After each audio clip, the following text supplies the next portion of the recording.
மக்களே, இன்று நாம் திருக்குறள் 134 பார்க்கிறோம். இந்த குறள் பொருட்பால் பகுதியில் உள்ள ஒழுக்கம் உடைமை அதிகாரத்தை சார்ந்தது.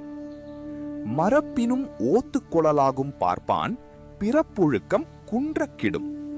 இந்த குறள் ஒழுக்கத்தின் நிலைத்தன்மையையும் அதை இழப்பதின் ஆபத்தையும் மிகவும் தெளிவாக எடுத்துரைக்கிறது. மரப்பினும் ஓத்துக்கொள்ளலாகும் என்றால் ஒரு விஷயத்தை மறந்தாலும் அதை மீண்டும் கற்றுக்கொள்ளலாம் என்பதாகும். திருவள்ளுவர் இங்கே என்ன சொல்கிறார் என்றால், அறிவை நாம் மறந்தால் அதை மீண்டும் கற்றுக்கொள்ளலாம். ஆனால் ஒழுக்கம் ஒருமுறை குன்றிவிட்டால் அதனால் ஏற்படும் இழப்பு மிகவும் பெரியது.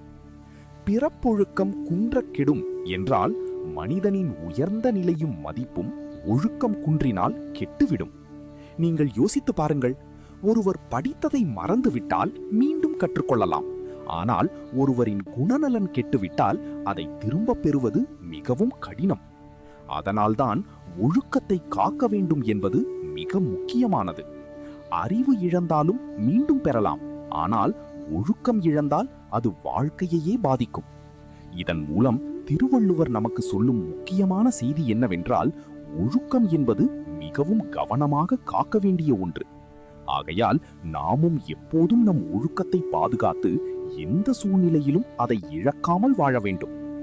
மரப்பினும் ஓத்துக்கொள்ளலாகும் பார்ப்பான் பிறப்பொழுக்கம் குன்றக்கெடும். அடுத்த திருக்குறளில் மீண்டும் சந்திப்போம். நன்றி.